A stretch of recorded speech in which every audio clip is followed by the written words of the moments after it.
Hello everyone, আসসালামু আলাইকুম। মাঠে কাজ করা কি এতই সোজা? মাঠে যারা কাজ করে তারাই একমাত্র বোঝে যে রোদে পুড়ে কাজ করে খাওয়া যে কত কষ্টকর, তা একমাত্র কৃষকেরাই বোঝে।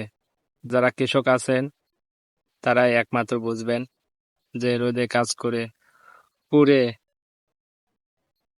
এতটা কষ্ট, কি বলবো ভাই, এত সহজ না। কৃষকদের জীবন এত সহজ না ভাই, বুঝতে পারছেন? তার প্রমাণ দেখুন, দেখাই আমি আপনাদেরকে। এই যে দেখুন কাজ করতেছে।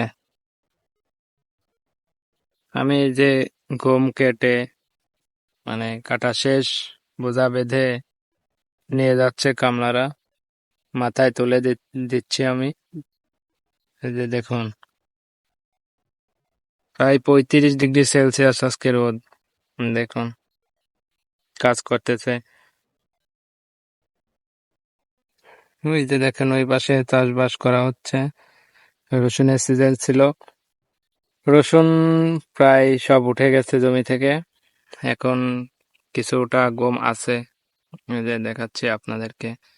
এই যে এটা আমাদের ক্ষেত, গম কাটা প্রায় শেষ। এখন শুধু বোঝা বেঁধে বাড়িতে নিয়ে মলা হবে। 2টা কামলা রাখা আছে। আমি আসলাম বোঝা মাথায় তুলে দিতে। প্রচুর রোদ ভাই, অনেক কষ্ট হয়। দেখুন, সবাই দোয়া করবেন প্রতিটা কৃষকের জন্য, যাতে সুস্থভাবে কাজ করে। এই যে এই পাশে একজন কাজ করতেছে, হুজুর, আমাদেরই কাকা। কয়েকদিন মানে 2 দিন আগে গম কাটতে ওই যে ওই পাশে হার্ট অ্যাটাক করেছিল। পরে মাথায় পানি টানি ঢেলে কাকা কিন্তু সেই কাজ করে। তার জমি জমা অনেক অনেক কাজ করে একলাই।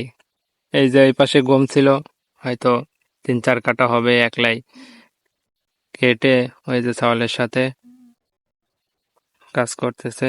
গম অবশ্য নেওয়া শেষ, হয়তো আর 1-2 বাদা আছে কাকাদের। আমাদের সাথেই কাটছে, দেখাই পুরোটা। আর এই যে আমার পাশে দেখতেছেন, এইটা হচ্ছে পুকুর, মাছ চাষ করা হয়। দেখুন ভাই কত কষ্ট করে নিয়ে যাচ্ছে, তুলে দিলাম বোঝা 3 জনে। আজকের ভিডিও এই পর্যন্তই। সবাই ভালো থাকবেন, সুস্থ থাকবেন, আর প্রতিটা কৃষক যেন সুস্থভাবে কাজ করে বাড়ি ফিরে যেতে পারে, সব কিছু তুলে নিয়ে আবাদ করে বাড়িতে যেতে পারে। সবাই দোয়া করবেন প্রতিটা কৃষকের জন্য। আল্লাহ হাফেজ।